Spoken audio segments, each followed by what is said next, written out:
gracias a Samsung. Esta semana, bueno, y seguramente seguiremos en los siguientes días, es la detención preliminar a los involucrados en este presunto acto de corrupción en el Ministerio de Vivienda, en el gobierno del expresidente Pedro Castillo. No es un caso menor, ¿no? A ver si recordamos un poco, prácticamente es el caso que desencadenó la caída del gobierno de Pedro Castillo, ¿no? Acorralado por las declaraciones de Salatiel Marrufo, intentó dar un autogolpe, ¿no? Porque esa mañana del 7 de diciembre, Salatiel Marrufo en el Congreso de la República decía, ¿no? Personalmente le entregué 100.000 soles al presidente Pedro Castillo. Bueno, y luego fuimos descubriendo todo el enmarañado de esta presunta red criminal que la Fiscalía le viene siguiendo los pasos y ya haciendo las detenciones preliminares. Ojo que la Fiscalía solicitó la detención de 15 involucrados, pero el Poder Judicial, el juzgado, autorizó ayer la detención de 5 de ellos. Bueno, 3 detenidos, 2 todavía continúan prófugos de la justicia. Para entender todo este contexto legal, tenemos 2 invitados en cabina central en Lima esta mañana. El doctor Edward Álvarez Irala, él es el jefe de la maestría penal de la Universidad San Martín de Porres, ¿no? Y tiene también un máster y doctorado en Derecho Penal. Y también el doctor Julio César Espinosa, experto en Derecho Penal, profesor universitario. Bienvenidos ambos, gracias por estar con nosotros esta mañana. Muy buenos días, don Jorge. Buenos días, Jorge. Sí.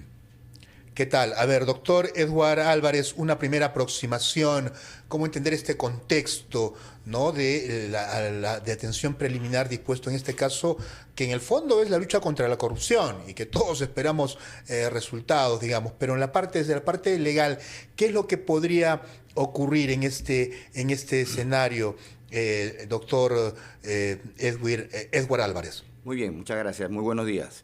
Mire, inicialmente, como lo ha dispuesto, ¿no?, el juzgado de investigación, esta detención preliminar tiene un plazo máximo de 10 días, ¿no?, dentro del cual pues la Fiscalía, conjuntamente con la policía, en este caso con la DIVIAT, va a realizar una serie de diligencias, ¿no?, con la finalidad de ir recabando elementos de convicción que al culminar el plazo de detención de estas personas le permita a la Fiscalía tomar una decisión sobre la situación jurídica de las personas que en este momento se encuentran detenidas. Es decir, si al final del plazo de detención preliminar ellos van a requerir una prisión preventiva o alguna otra medida coercitiva menos intensa, ¿no? Entonces, eso es lo inmediato y eso es lo más próximo que estaría por decidirse en este lapso una vez culminadas las diligencias que con detención preliminar se están llevando a cabo. De 10 días. Y doctor Julio César Espinosa, a ver, para entender, muchos personas dirán, pero la Fiscalía pidió detener a 15 personas y el juzgado solo acepta 5. Esa discreción del juez, digamos, desde su experiencia del derecho penal, ¿qué consideraciones se toman para definir que a unos sí se les disponga la detención preliminar y a otros no? Sí, básicamente la mayor o menor existencia de riesgo o de peligro de fuga o inclusive de obstrucción al proceso.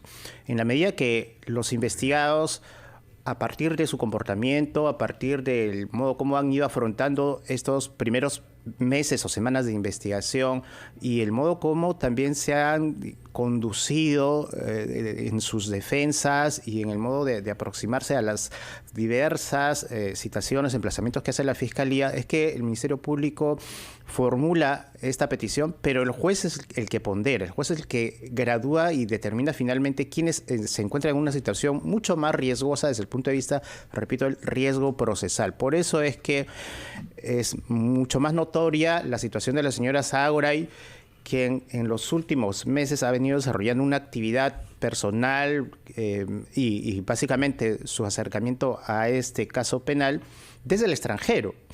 Ha venido al país por muy cortos espacios, pero ha tratado de llevar adelante una estrategia, digamos, a larga distancia. Y eso hace que se incremente el riesgo de que esta señora pueda no afrontar el proceso y evidentemente también marca una decisión que el juez ha valorado para disponer la detención domiciliaria. Lo mismo probablemente en el caso de los otros investigados, la existencia de mayor o menor riesgo procesal, pero también En segundo orden, su mayor o, digamos, más cercano acercamiento a los hechos imputados. O sea, la gravedad de su participación, la intensidad de su vinculación a los hechos es lo que el juez también valora para establecer una mayor vinculación con el caso y la necesidad de que esté en 10 días en mandato de detención preliminar. Doctor Edward Álvarez, le dejo planteada la pregunta para que nos responda en el siguiente bloque. Tenemos que cumplir con nuestros anunciantes en el sentido de que quienes todavía están prófugos de estos 5, digamos, contra quienes pesa la detención preliminar, ¿están complicando su situación legal? ¿Qué podría ocurrir con ellos? Le pedimos que se queden con nosotros. Estamos conversando con el doctor Edward Álvarez y con el doctor Julio César Espinosa para entender el contexto legal de las medidas que se están implementando, en este caso específico de presunta corrupción en el Ministerio de Vivienda. 8:16, regresamos en breve aquí en Ampliación de Noticias. Continuamos en Ampliación de Noticias. Jorge Turpo con ustedes esta mañana. Estamos conversando con el doctor Edward Álvarez Irala, jefe de la Maestría Penal de la Universidad San Martín de Porres, y también con el doctor Julio César Espinosa, experto en Derecho Penal. Doctor Álvarez, le había dejado planteada la pregunta. Todavía no se ha logrado la captura de las 5 personas sobre las cuales pesa la detención preliminar dispuesta por el juzgado, entre ellos el ex esposo de Sada Goray. Se complica su situación, ya se podría pedir contra ellos, plantear en estos 10 días de detención preliminar, establecer la prisión preventiva. ¿Cómo es el proceso legal en esos casos? Definitivamente, ¿no? La premisa que contiene su pregunta es clarísima. El hecho de estar sustraído, ¿no es cierto?, de esta investigación, ¿no? Va a complicar la situación jurídica de ellos, y siendo la Fiscalía consecuente, como viene trabajando, lo más probable es que para aquellos 2 que aún faltan ser detenidos, haya un requerimiento de prisión preventiva. Salvo que en el transcurso de los 10 días, alguno de ellos decida presentarse, ¿no es cierto? Y al presentarse, de repente, acogerse, pues, a la colaboración eficaz, y durante el desarrollo, ¿no?, de ello pueda alcanzar una negociación que conlleve a que la Fiscalía varíe la posibilidad de pedir una medida tan intensa como es la prisión preventiva. Pero tal cual está su situación en estos momentos, se ha complicado, y lo más probable es que haya un requerimiento de prisión preventiva, y lo más seguro es que el juez que conozca la declare fundada. Y doctor Julio César Espinosa, desde su análisis jurídico, ¿no?, la experiencia en derecho penal, actualmente los fiscales y jueces tienen todas las herramientas legales, ya en el tema de fondo, hablando, las herramientas legales para combatir la corrupción. O sea, hemos seguido con tanto interés casos como Lava Jato, el Club de la Construcción, y vemos que no hay personas sentenciadas todavía. Entonces, ¿cómo analizar la parte legal? ¿Hay las herramientas legales? ¿Faltan modificaciones? ¿Cuál es su análisis? Bueno, a ver, yo considero que herramientas legales, normativas, existen. El Código Procesal Penal que nos rige, que está vigente en Lima desde el año 2011 para casos de corrupción particularmente, tiene un conjunto de mecanismos, medidas que le dan una serie de posibilidades a los fiscales para llevar adelante casos complejos como estos.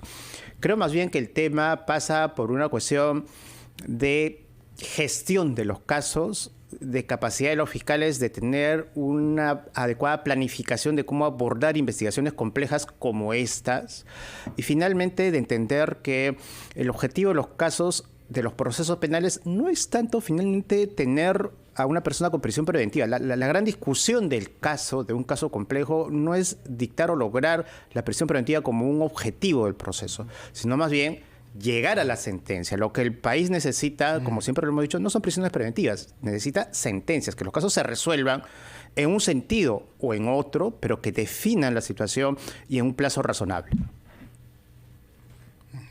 Y doctor Álvarez, si el Congreso logra concretar la intención, quizás por insistencia, de reducir los plazos de la colaboración eficaz y demás, que ha sido cuestionado por diferentes instituciones, expertos, en principio, ¿cuál es la posición que usted tiene sobre ese planteamiento que surge desde el Congreso? Y si eso podría afectar de manera directa este tipo de casos. A ver, definitivamente la comunidad jurídica, a raíz de ese proyecto, está tan dividida como está el país, ¿no es cierto?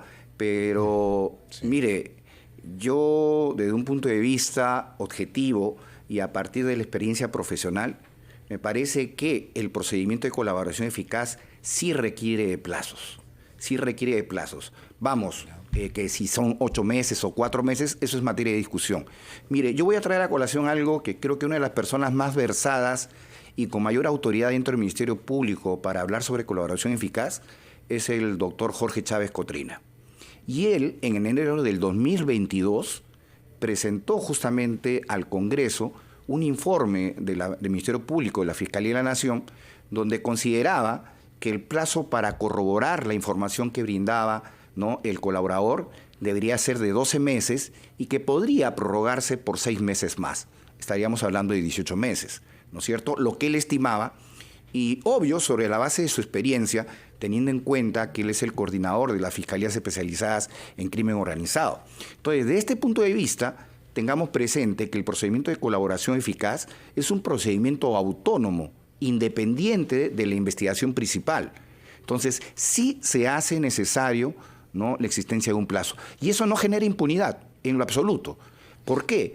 Porque justamente el colaborador, cuando no se tiene plazo, y seguramente Julio César, mejor que yo, me lo podrá explicar, podrá agregar, ¿no?, el colaborador cuando no tiene plazo va soltando información de a poco, según cómo va evolucionando, ¿no?, su investigación, su colaboración.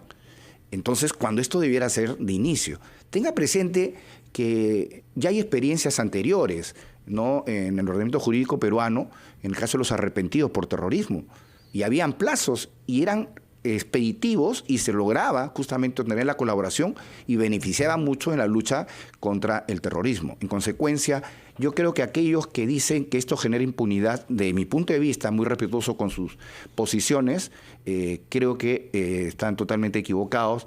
Creo en la necesidad de un plazo para que la colaboración eficaz pueda, como tal, el juzgado llevarla y declarar colaborar a una persona, ¿no? Hay muchos casos, mire usted.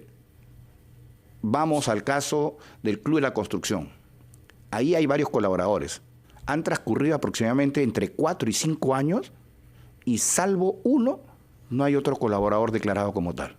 5 años sujetos a un procedimiento de colaboración eficaz. Entonces me pregunto yo, ¿cuál es, ¿no?, la razón de ser de este procedimiento si va a ser tan, ¿no?, extenso en el tiempo? Doctor Espinosa, ¿cuál es su posición sobre ese proyecto? Sí, mire, yo coincido con lo que dice el doctor Álvarez. Ningún proceso judicial, ni tampoco el de colaboración eficaz, puede estar, digamos, sometido al simple criterio, digamos, a la simple decisión del Ministerio Público o del colaborador eficaz. La norma debe fijar límites, tanto en el tiempo como en el modo como el colaborador eficaz se aproxima al sistema de justicia y brinda información cierta, oportuna, en el tiempo necesario. Y esto surge a propósito inclusive de lo que del caso que estamos comentando, del caso del día de hoy, porque es más o menos probable entender que la Fiscalía inició un proceso de colaboración eficaz contra la señora Sara Goray, pero en el camino ordena la detención preliminar. ¿Por qué razón? Según se ha conocido, porque la Fiscalía empezaba a recabar información de otras fuentes, de otros, digamos, testigos o quizás colaboradores, información que la principal imputada no brindó a la Fiscalía. ¿Esto qué quiere decir?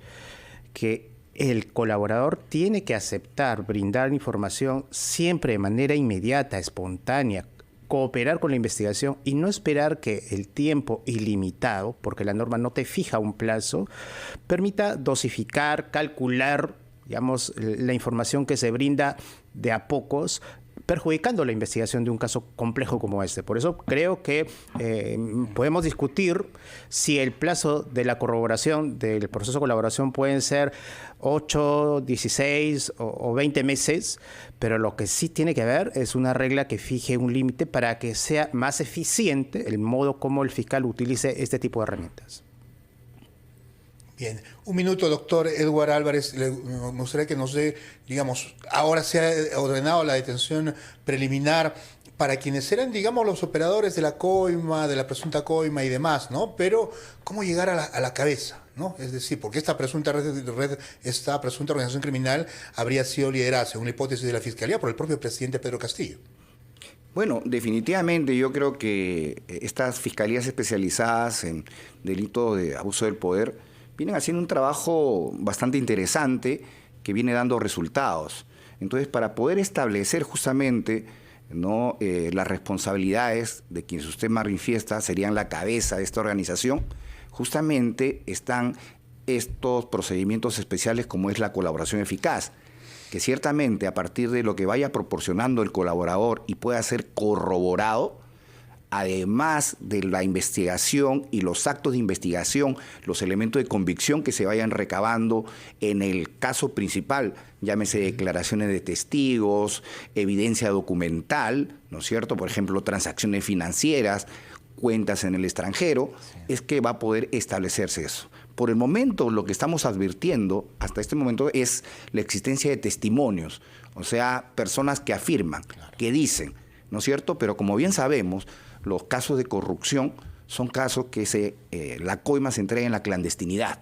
Entonces, fundamentalmente, es el testimonio el que puede corroborar la existencia de un pago, ¿no?, de una transacción, porque a nadie se le ocurriría, ¿no?, pagar una coima a través, ¿no?, del sistema financiero y bancario.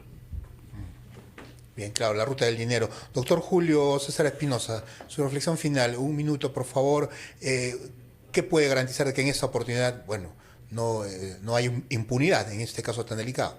Bueno, lo único que puede garantizar ello es el modo como la Fiscalía defina y aplique de la manera más, digamos, directa posible su estrategia en estos 10 días. Estos 10 días de detención preliminar van a ser fundamentales porque van a implicar y van a poner en el tapete de la discusión de la investigación y sobre todo a la principal imputada, que es la señora Sada Goray, la necesidad de definir, brindar toda la información que ella tiene. Si ella ya era aspirante a colaboradora eficaz y ha brindado solamente un 40% de la información que ella conoce y pese a ello está con detención preliminar, quiere decir que la Fiscalía presume que ella tiene muchísima información que vincula no solamente a mandos medios o funcionarios de término medio, sino a funcionarios públicos o de repente privados de más alto nivel.